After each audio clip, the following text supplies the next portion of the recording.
Hello and welcome to Season 2 of Inside the Therapy Room. I'm your host, Sam Sellers. I'm a registered therapist, a wife and a fur mama, and I am passionate about breaking down the barrier and stigma attached to therapy. I want to begin by first honouring the traditional custodians of the land we live and work on. Today, Emma is in Yugambeh country and Sam is on Gundungurra land.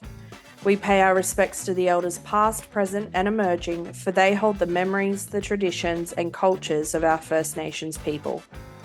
We must always remember that the land below our feet is, was and always will be Aboriginal land.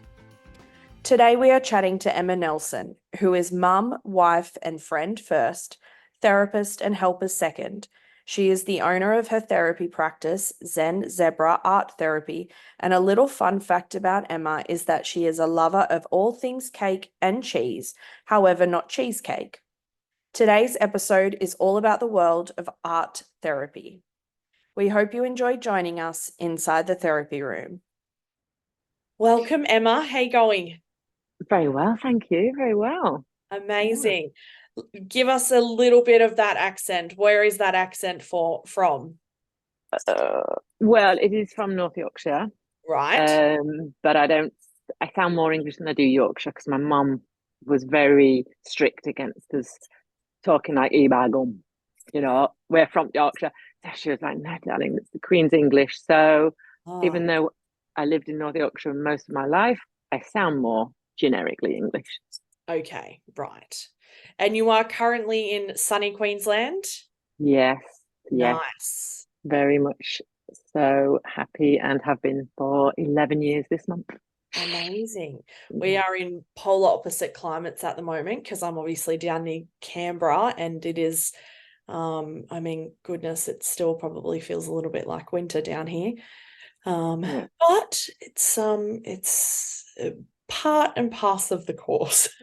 Oh, you look beautiful and summery today. Yes, thankfully indoors there's heating and I get to wear things. Actually, for those that are watching, I decided to wear a fun dinosaur print for today's episode because you are an art therapist, a creative therapist. And so I thought, let's jazz it up a little bit.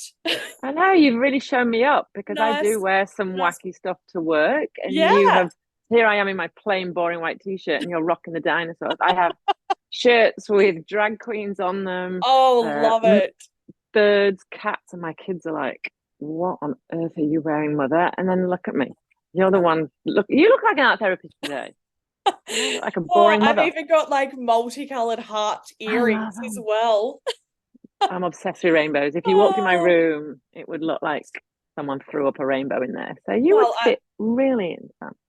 Thank you. I mean, I would imagine that an art therapy space would be nice and bright and colourful and, you want the space to serve as inspiration as well, I would think. Yeah, for sure. I want it to be welcoming, and inviting and non-threatening, and it's all of those. Absolutely. Yeah. Do you work in person as well as online, or do you mainly do in person? I would say I am 96% in person. Did a little bit of training when we were studying online. I must admit, I struggle. I'm so used to having that person and that energy in the room. It's a different beast online. So I do it when I'm asked, but I certainly don't go looking for the online work. I prefer that real face-to-face, nervous system to nervous system thing. Yeah. And I guess, doing a creative arts sort of modality, you want that tactile, being able to touch, feel, sensory sort of aspect of art therapy and creative modalities as well, I would think. Yeah, and the one client I'm thinking of that I have currently online, I can see like the top of her head as she's scribbling away and creating away, and I'm used to seeing the whole body. I'm used to seeing the artwork, and it's really weird watching this little forehead busy away. But we do what we do, and we make the best of it. Yes, it's been creative in a different sense. It is. And yeah, it keeps me on my Oh, toes, put it like yes, that. I bet it does. So tell us, why art therapy? What drew you to that modality? Oh, you're gonna die when you hear this answer. But art therapy found me, weirdly enough. Right. I was a full-time mum for coming up 17 years when I decided to go back to work, Hmm. to be something a little more than just a mum to my kids. I wanted to inspire them and make them proud. And I signed up for nursing to be a midwife eventually, and that's what I thought I would do. And then a dear friend bought me a palm reading session for my Hmm. 40th birthday, which I love. I'm open to all of that. And this very forthright spiritual lady crunched all my numbers and worked out that I was a creative soul, which I know I am. Art is definitely a gift, a mild gift, I would say, and color and design and stuff like that. So she crunched my numbers, but then and then she also realized that I loved working with people. And I said, yeah, I'm about to go and do nursing and midwifery. And she's like, no, you'll hate it. You'll hate it. Beg your Oh. pardon. And she was like, you'll burn out. You'll burn out. You'll hate the shift work, blah, blah, blah. She said, for a successful career, you need to be combining all your gifts and Mm. you need to be combining your helping willingness with your creative gifts. And I was like, what is she talking about? And she mentioned art therapy, and I had no idea what it was. Mm. She literally told me the uni to go and seek it out in, which I did. And I think I pulled out of university that day and enrolled to Icon Institute, where I did art therapy the following year. It took me a year to get sorted to get into the course. Yeah. But yeah, it found me. I So mean, wow. That's I a know. powerful moment to sort of completely change course. It That's really resonated, I incredible. think. Yeah. I think one of the things that is sort of a running theme, so to speak, through all of these episodes is that, that chosen sort of client base or chosen modality, whatever it is, has happened quite organically and quite Yeah. naturally for everybody, whether we sort of wanted it or not. We sort of fell into that space quite naturally. I was chatting with Matt, who did an episode with me on men, and he was like, I tried so hard. I didn't want this to be my niche. I didn't want it to be. I was like, I didn't want to sort of tunnel vision that.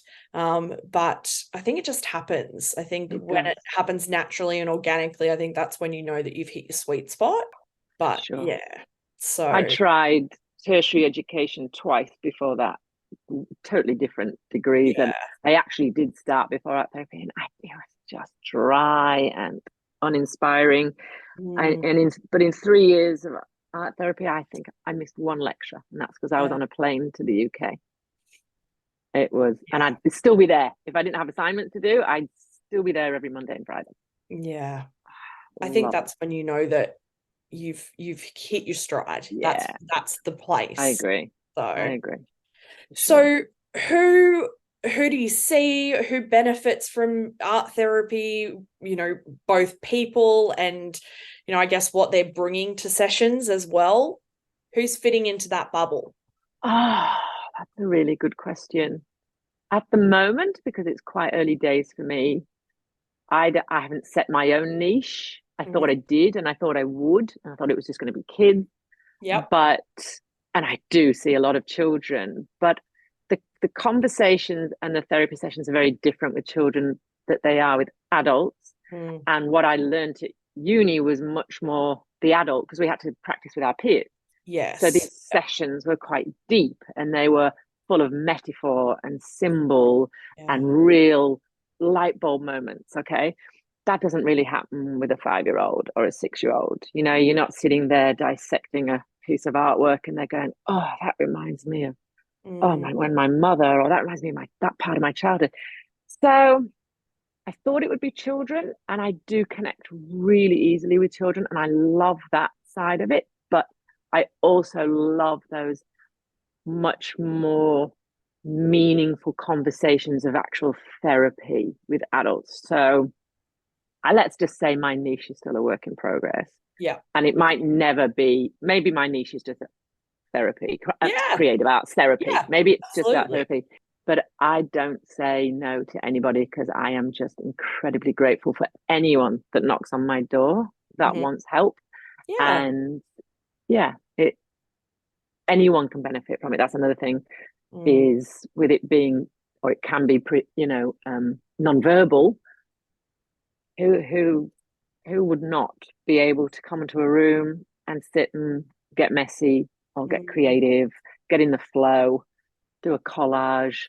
So anyone can benefit from art therapy. It's a beautiful. We were all non-verbal lives. We were all creative before we were walking and talking. We were all splashing and having fun.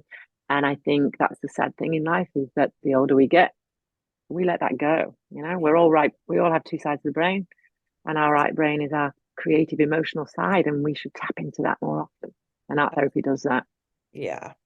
I think we forget and lose that imagination part of us that just Oh, allows us to sort of go with what comes and not have to have structure, not have to have an end point even, to just be able to just go. And I think we can tend to lose that as we get older if we don't actively participate in doing things that engage, that creativity and imagination part of absolutely. ourselves. So, Agreed. yeah. Totally agreed. Yeah. Are there certain issues, presentations that benefit more with a creative approach? Obviously, willingness to engage. Yeah. On my sheets that I write notes on, there's always that, willingness to engage with materials. If you've got a person sitting there going, well, I don't want to touch the mucky Yeah. pastels or the chalks or whatever, then that could be an issue. Yeah. But generally, anyone that's open to, yeah, allowing it to flow and get out of their heads, Mm, because a lot of people are stuck in their heads, and what we really need to be doing is connecting with our hearts and our mm, soul. And talking is not always the best way of doing that, being yeah. cognitive. So, um, yeah, just being creative just kind of sets this beautiful ball rolling of head, heart, body. Oh, we're all suddenly connected. Oh, okay. Mm, This is easier than I thought.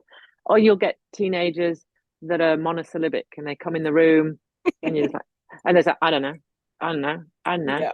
Okay, you get them doing a collage of just tell me about you in pictures. Oh, they'll start talking. They don't even know they're talking.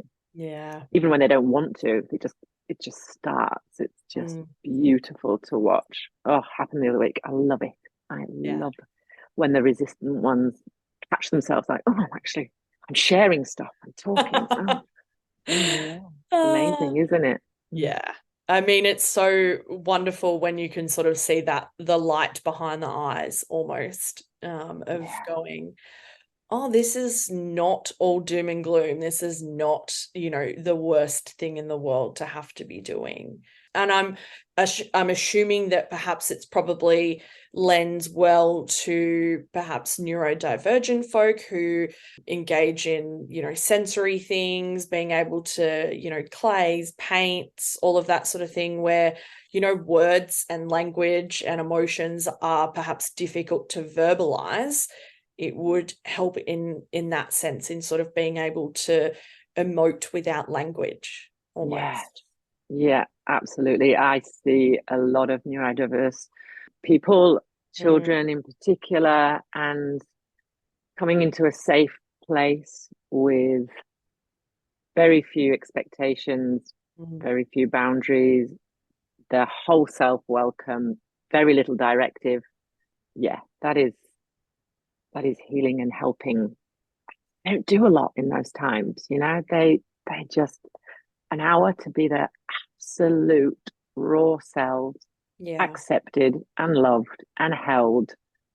And they forage away in my little boxes of craft and put the glue gun on. And Yeah. yeah, Yeah, when they've been masking all day, when they've Mm, been sitting in a classroom all day, coming to art therapy, and when especially when it's become familiar and mm, consistent, and they're coming every week or every 2 weeks, and they just barge through that door. Whereas, when you think back to when they first started, and they were like these little shrinking, shy little violets, and then I'm Emma's now, and I get Zen Zebra, and this is what happens, and I get to do this.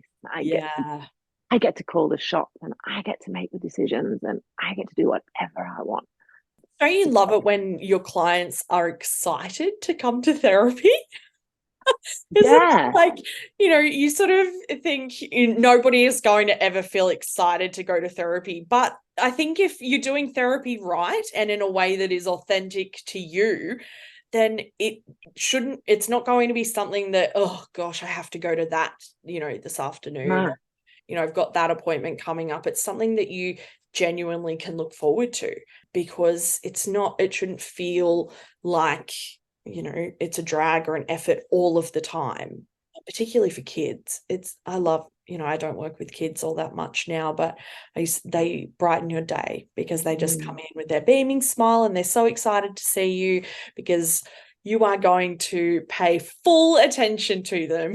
You are somebody who pays full attention to them and they yeah. love that. So, That's exactly it. All eyes yeah, on them, and it's yeah. all about them. I remember a supervision session way back in the beginning when that whole imposter syndrome is like Yeah.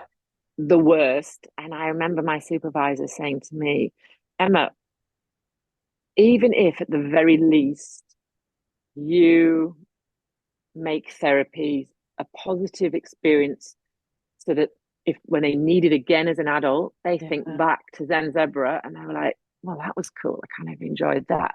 Even if Mm, that's all you do, yeah. that's a job well done. Yeah.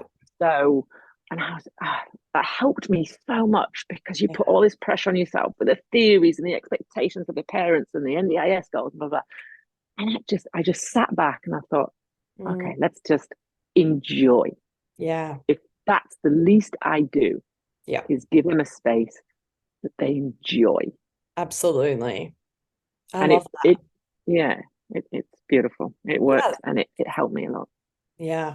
I think that that's a really great notion, even sort of, if your client base is primarily adults, because there will always be a next time, there'll always be, another issue, another grief, another loss, another trauma. Yeah. There's always going to be all of these things.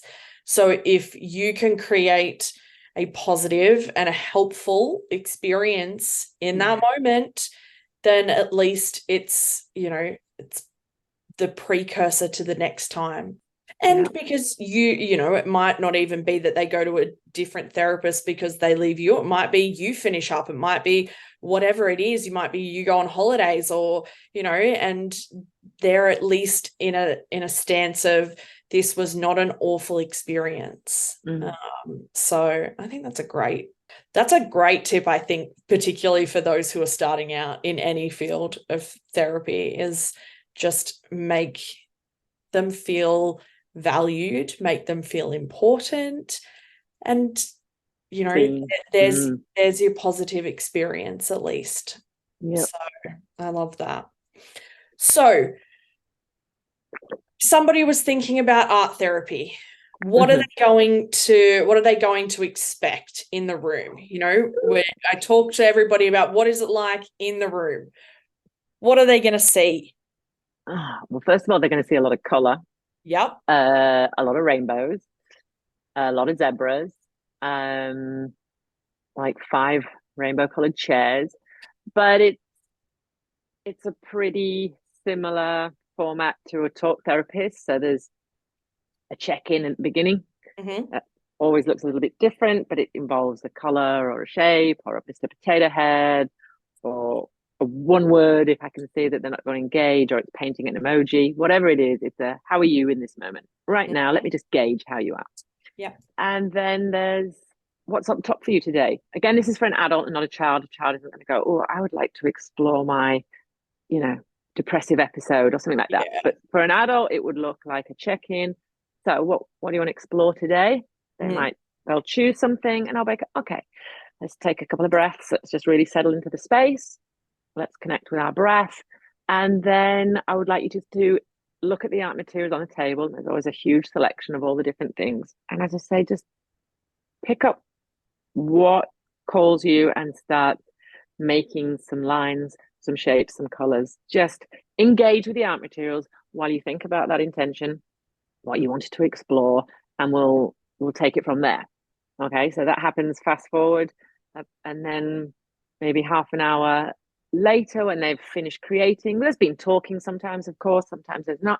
And then we will use the artwork as a way of accessing what came up for them, what they were thinking when they were doing that really hard squiggle I noticed with that piece of charcoal, or why did we leave a gap over there? I wonder what does that remind you of? Or so we just use the artwork as a point of inquiry where a talk therapist would might use emotion, or they might use they're crying. Well, we'll still do that, but it's just that third thing in the room that's not quite so confronting as eyeball to eyeball, right? Talk to me, explain to me.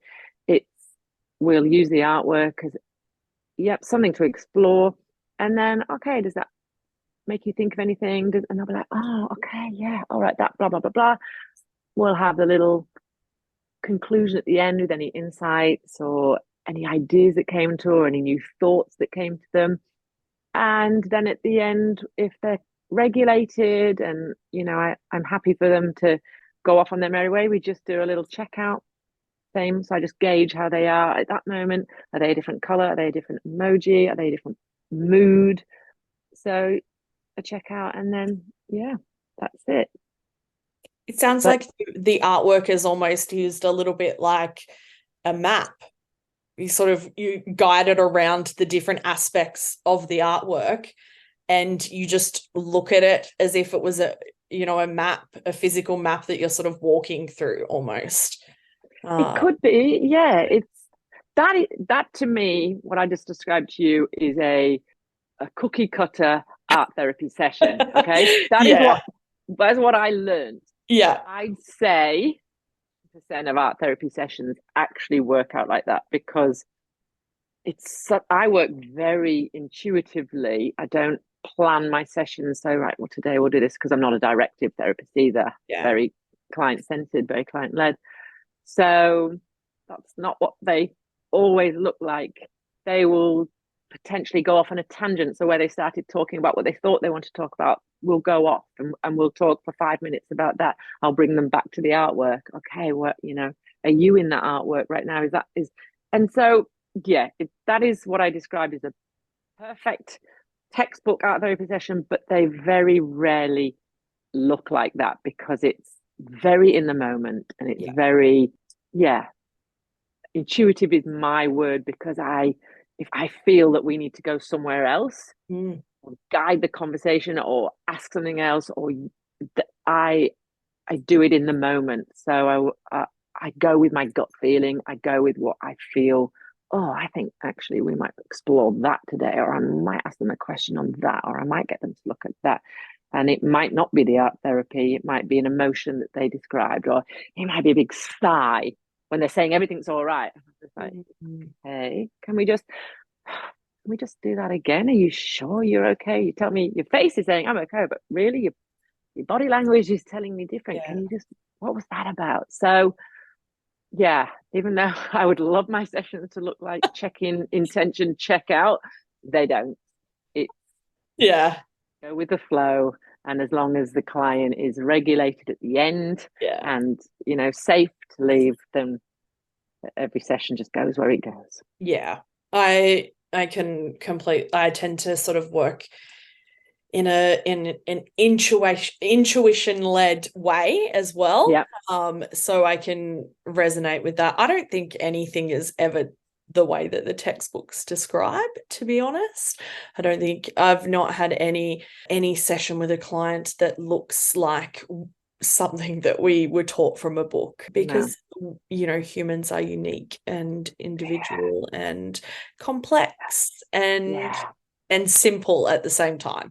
So Absolutely. I think nothing, there's nothing that sits in that sort of textbook space very, No. very often. So for those who don't know much about art therapy, so if we're sort of stripping it back to the basics, I think, a lot of people probably think art therapy, drawing, art therapy, painting.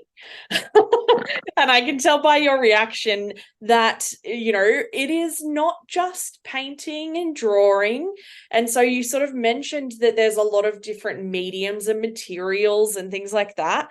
So what sort of things come into art therapy? You mean as in what activities do we do or what medias we use? Is that what you mean? Bit of both. Yeah. I think there's just that sort of automatic assumption that art therapy Ah, is just drawing or painting. And I think, I know. we both know that it is much more broad than that. So Well, it might it might be helpful for people to be able to start to put a bit more of a broad picture together of what that looks like. yeah. Well, I'm so glad you asked because I bumped into a friend in the supermarket a couple of weeks ago and she's like, I was thinking about you the other day. I've got a psychologist friend, better not say too much. And she's just started bringing coloring books into her sessions with children. And I was like, oh my God, I know an art therapist. And she does coloring in. And I was just like, you don't know what I do at all. And it's Oh dear. devastating that people think I've gone and got a Bachelor of Art Psychotherapy to learn how to color in with Yeah. people. I probably think we've colored in because some people do need to regulate. Some people Yeah. are Self-soothing stressed. sort of Yeah, activity. Yeah. yeah. And that's art as therapy, or Yes. that's using a creative outlet to regulate your nervous system, come into the present moment, color in between the lines. And art psychotherapy, which is what I learned, is psychotherapy. It's positioning the client as an expert of their own life and facilitating them to come to awareness or new knowings or ideas and insights, anything. It's my job to hold their hand and to guide the process of healing and helping. The fact that there's art materials in the room, like I said, is just my choice of giving them an alternative than just sitting opposite me in a chair. And because I'm creative and I love color and stuff, coloring in is not going to help people deal with their grief or their depression or their serious causes of anxiety or trauma, you know? So what I have in the room is just anything and everything that allows someone just to engage in a creative way, but I'm still guiding, we have collage. So, collage for me, we're not going to get a lot of insight and growth and new knowings from doing a collage, but it's a great way to get a teenager that's quite resistant in the room and learn a little bit of something about them. So, my collage is always available and it's for really quiet, timid, reluctant-ish clients because it's non-threatening. Yeah. So the next thing I'll go on to that is that people think they need to be good at art. That's the biggest myth that I want to bust about art therapy is you do not need to be artistic to do art therapy. You do not need to be artistic and gifted to scroll lines all over a page because red lines and black lines is what your anger looks like inside of you. You don't need to be artistic to do that. I think people are drawn to art therapy because they do love art materials. So that's great. That's probably how I get my clients is they go, oh, well, I need some therapy. And I quite like the idea of doing a bit of art at the same time. That's great. But yeah, so there's collage, there's clay for people that might want to pound out some issues, that might want to, really get tactile if they're sensory seeking and they need that to really engage the mind and the body. Then there's clay, there's Play-Doh. We'll have watercolors, but watercolors can be quite tricky because watercolors very loose and unpredictable. You might not want to offer that to someone who's really dysregulated or really sad because, watercolors spilling all over the page might just, tip them a little too far. So we're all about keeping people safe. So we might offer them something a little more rigid, like crayon or acrylic or pastels. So yeah, I have collage, I have clays, Play-Dohs, I have all the paints, all the crayons, wax, chalk, oil. I have textures for people that feel safer with oh, I know where this pen's going to end, and I know where it's going to start, and I know what color it's going to look like, and I can control it. So you have to be able to offer a whole range for how people are feeling on the day, you know. And I have bits of paper that they can tear up. There's really lovely exercises if somebody has dumped a bit of ugly emotion onto a page, and that's really good at externalizing and getting it out. But to leave them just like, wow, that looks horrible. We might, well, hang on, what could we do with that? Could we rip it up and make it into something else? So this big, ugly image on the page might end up as a beautiful rainbow or a fire or a firework or something like that. So this is what I mean about I can't plan because I don't know what's going to happen Yeah. in the room at any given time. But yeah, for the children, I have a whole range of toys as well. So they might start off being creative, but then they'll want to go and end up with a game of Uno or a game of Guess Who or a game of Go Fish, headbands. And what else do I have? I do have diamond art. I do have the very, very specific, like those art diamond and cross stitch for people that might want something to work towards over a few sessions. And they do want something to leave with, but generally they don't leave with their artworks. The artworks stay with me, they go in the bin, they are redesigned into something else, or they just go in their folder as like a clinical note basically of what they did on the day and a reminder.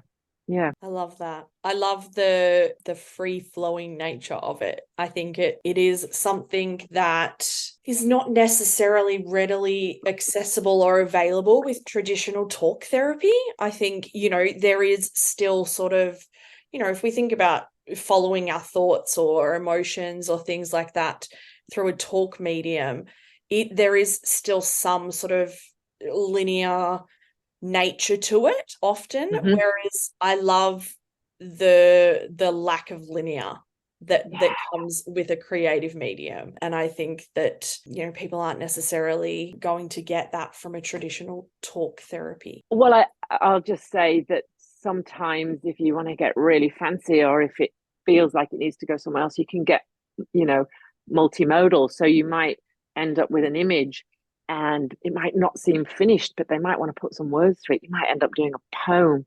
It might start somewhere and you go into something else, and it's just, you just don't know where you're going to start and when you're going to finish in art therapy. That to say no two sessions are the same is an understatement. Yeah. And there is no right or wrong either. And I'm fighting against that all the time with people that just like, oh, do you use watercolors like this, or do you blend like, hey, there is no rights or wrongs in this room. Go for it. If you want to put your hand in that and use your finger, then go with it.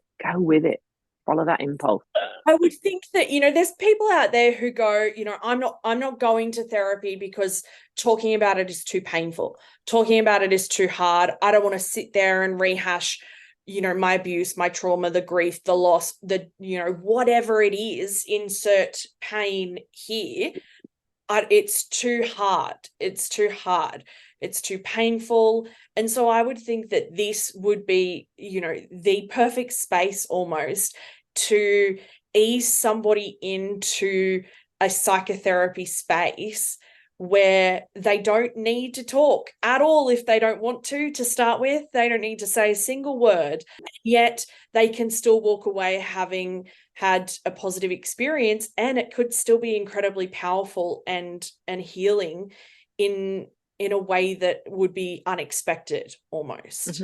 I would think, it would be a space for those people as well. Well, even just by being creative, if you're not talking, you are connecting left brain with right brain, and that in itself can make you feel infinitely better because we're not stuck on one side. So if they've come in and they're refusing to talk, but they will doodle or they will paint, and they're regulated, whether I'm sharing my nervous system or whether just being there in a safe space for someone means they're regulated. But just by connecting, even if they don't talk, and believe me, that actually doesn't happen as often as I thought it would, because I do advertise that, when words are too tough or when words are not enough. People might come with the mindset of, I don't want to talk, I'll just create, but just connecting those two sides of the brain with their breath in a safe space, the words do come. They're not, they might not talk about a trauma, but they will talk and they will open up and they will share maybe something they haven't shared before. So healing and beneficial in so many ways. And when I think of 5-year-olds and 6-year-olds going off to see the psychologist, I'm just like, okay, yeah, right, yeah. These little kidlets respond so much better, moving their body, integrating their pre-verbal, non-verbal selves into the space, into the experience. Yeah, I feel ripped off that we are at the bottom of the food chain, therapists, especially art therapists. I feel ripped off because I feel we have so much to offer. Absolutely. Especially to younger people.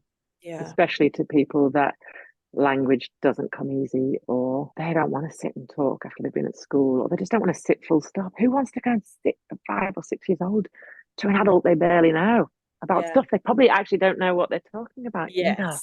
It's That's too, the thing. sometimes they don't have the language to even verbalize or access that sort of part of them. But it is frustrating because I think, you talk to anybody who is well versed or an expert in trauma knows and understands that part of your brain needs to be accessed for there to be healing, for there to be, post-traumatic growth to happen. I was rereading it's often the gold standard of trauma, The Body Keeps the Score. And there is, Bessel is a trauma leading expert. And side note, I would reread, if you are out there and you are studying, reread the books later because you'll view them differently. But there is a whole chapter in there on theater and the creative modality of theater, and it's it's still falling under that banner of expressive or creative therapy. And so I think it's I understand that frustration, that the lack of acknowledgement of just how powerful it can be for somebody. I think you might have already alluded to it, but I love the moment in these episodes where we get to smash a myth. And I think you might have already alluded to it, but what myth is that you would like to smash? I've got a few actually. So many. Yeah, I do. Two, I've already alluded to one, which is that people believe that they need to be an artist, because I'm not an artist. And I think that's the thing with art therapists, is that a lot of art therapists are naturally artistic and they do paint. And so that's why they were drawn to it. I don't paint. I was drawn to it because I'm creative in a different way. So people think I need to be able to paint a pretty picture. I need to be able to know how to use paints or watercolors or whatever to embark on art therapy. You don't. You really, if anything, it's probably better if you're not, because the less judgment for self in that room, it is better. And if you're like, oh, this isn't very good, and rubbing it out frantically, like, okay, we're kind of losing the point here. So that's the biggest one, is that artistic ability is needed to engage in art therapy. But the second one is also, and it's another thing that I've been told many times, is that the relationship in therapy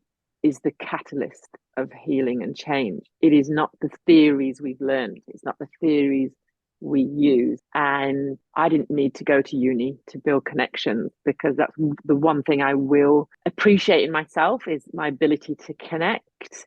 I never blow hot air up myself. I'm not that kind of person, but I connect really easily and it comes easily. And it's that if you don't connect with your therapist, move on.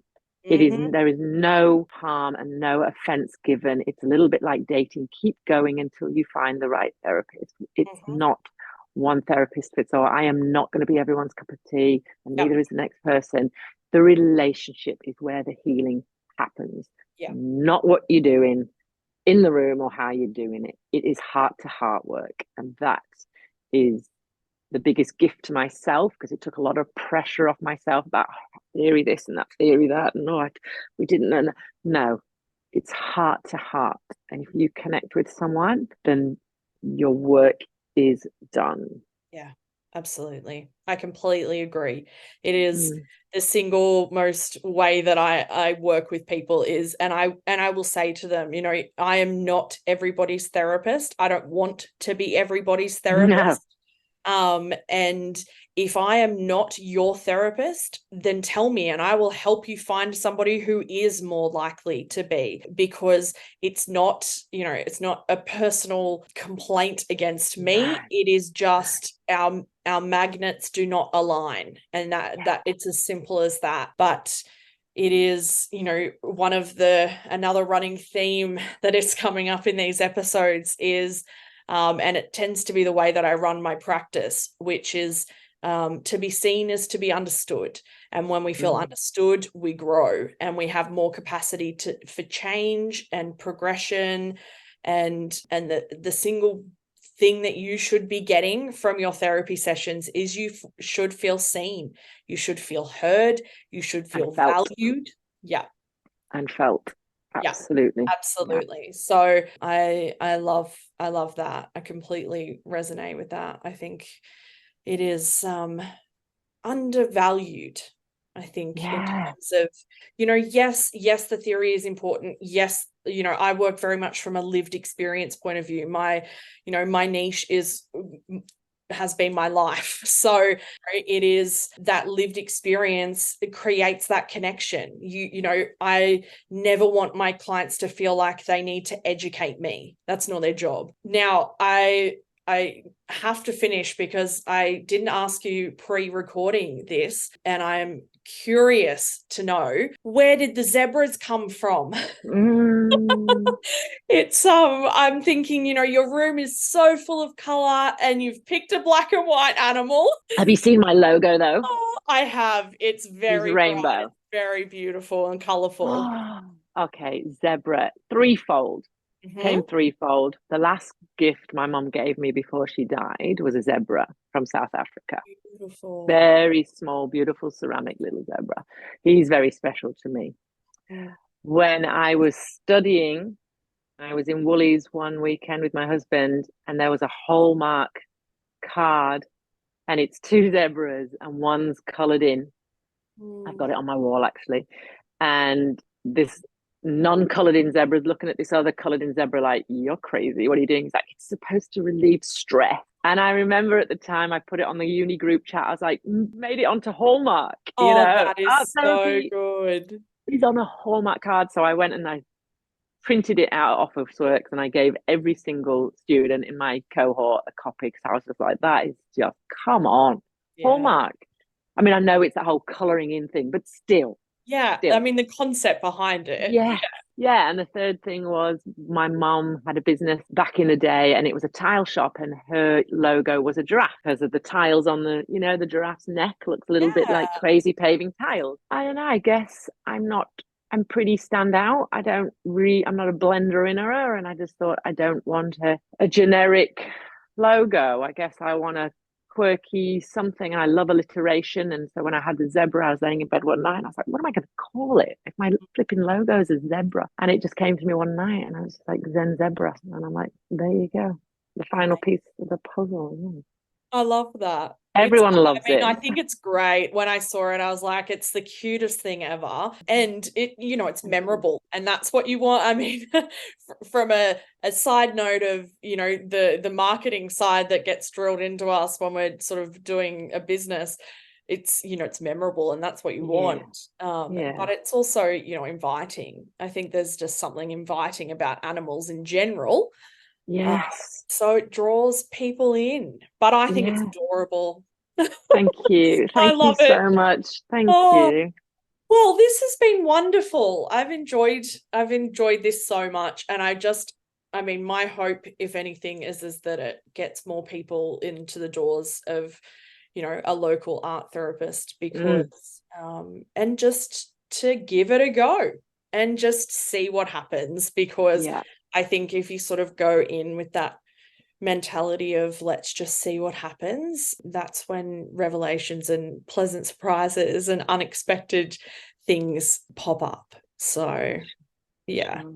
Yeah. Hopefully, Let our inner child get messy. yes, absolutely.